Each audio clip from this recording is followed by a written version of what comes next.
Start. भारतीय चिकित्सा अनुसंधान परिषद ICMR की तरफ से देश में किए गए चौथे सीरो सर्वे से जिस तरह के तथ्य सामने आए हैं उनसे साफ है कि कोरोना संक्रमण को लेकर अभी सावधान रहना जरूरी हो गया है।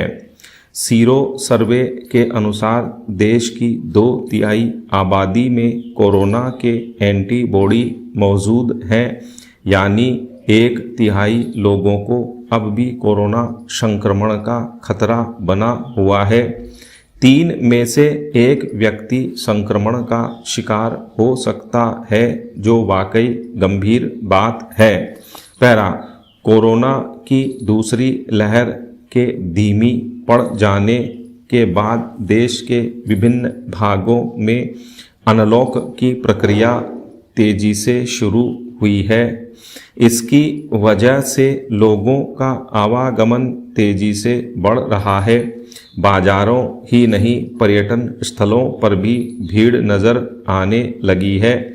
ऐसी हालत में ICMR के महानिदेशक बलराम भार्गव की इस सलाह के प्रति गंभीरता जरूरी है कि सामाजिक, धार्मिक, राजनीतिक या किसी भी तरह की भीड़ से बचना आवश्यक है।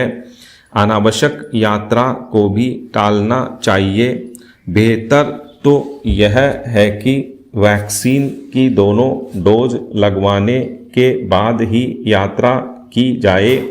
कुंभ मेले से मिले सबक के बाद उत्तराखंड और उत्तर प्रदेश जैसे राज्यों में कांवड़ यात्राओं पर रोक लगाकर भीड़ को कम करने की कोशिश जरूर की गई है।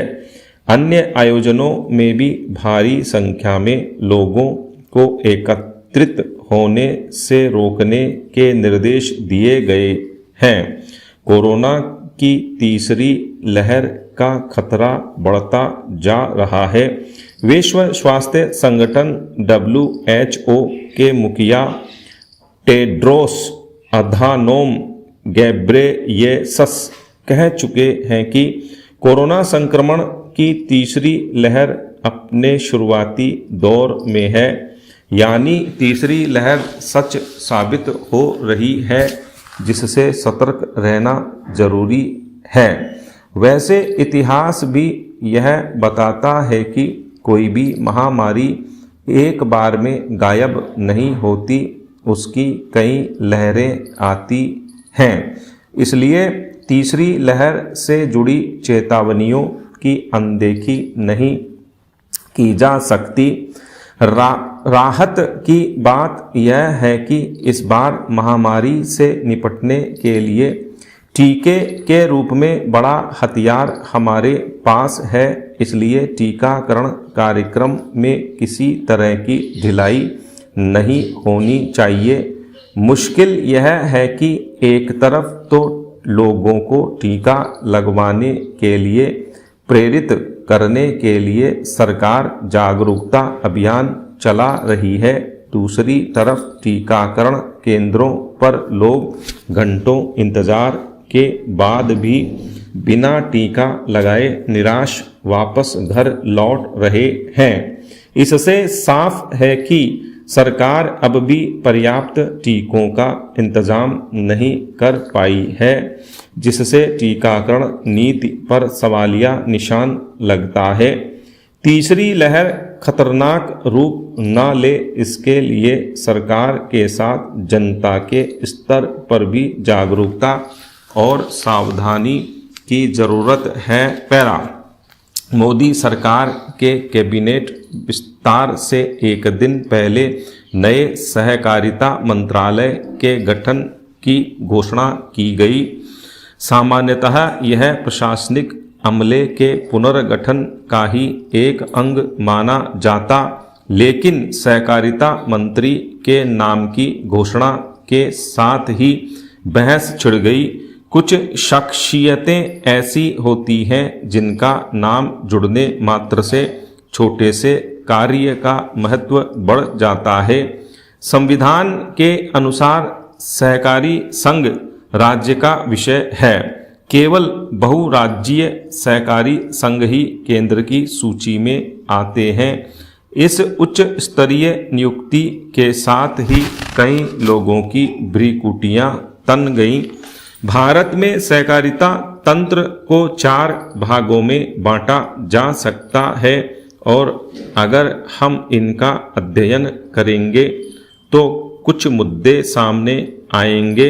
पहला, पिछले कुछ सालों से ग्रामीण सहकारिता क्रेडिट व्यवस्था का महत्व घटा है। इसे प्रोत्साहित करने का अंतिम प्रयास करीब 15 साल पहले किया गया था, जब केंद्र ने वैद्यनाथन समिति गठित कर उसकी सिफारिशें स्वीकार की थीं। तब से कोई नीतिगत पहल नहीं की गई है, सिवाय इसके कि केरल ने उच्च वर्गीय कोऑपरेटिव को एकीकृत कर केरल बैंक से जोड़ा और रिजर्व बैंक ने अन्य राज्यों को भी केरल मॉडल का अनुसरण करने के दिशा निर्देश हाल ही जारी किए। संविधान के 97वें संशोधन के तहत सहकारी संघों की भूमिका बढ़ाई गई और नियमन के नाम पर संस्थानों पर सीधे कब्जा जमाने के मुद्दे का समाधान किया गया। परंतु फिलहाल इस क्षेत्र में नए मंत्री के लिए कार्य करने की गुंजाइश काफ़ी कम है।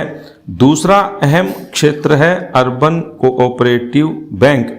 बैंकिंग नियमन अधिनियम में हाल ही किए गए संशोधन और नियमन संदर्भ में बढ़ाई गई आरबीआई की भूमिका के चलते केंद्र सरकार प्रत्यक्षतः काफ़ी कम काम कर पाएगी।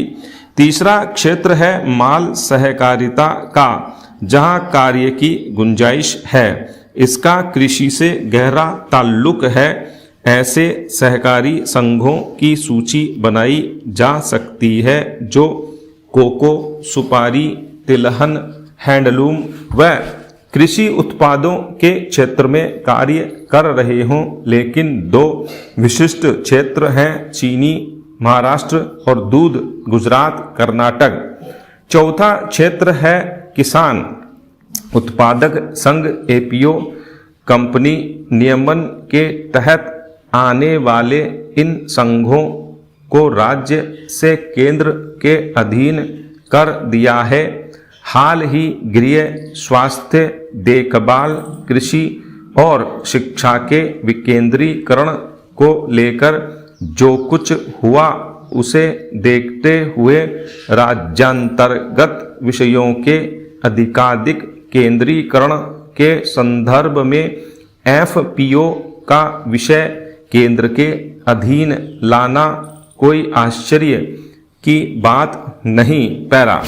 इससे अमूल जैसे संगठनों का केंद्रीकरण हो सकता है, जो कि गुजरात स्थित कोऑपरेटिव है और समूची मूल्य श्रृंखला में राष्ट्रीय स्तर पर उपस्थिति रखता है।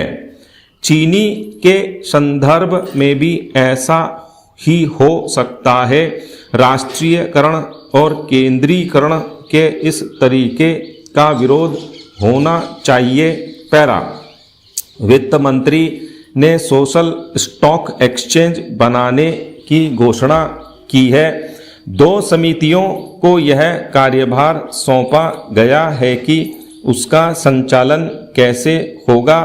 यह दक्षता और तकनीक के नाम पर कोऑपरेटिव्स में निजी निवेश आकर्षित करने का प्लेटफॉर्म साबित होगा।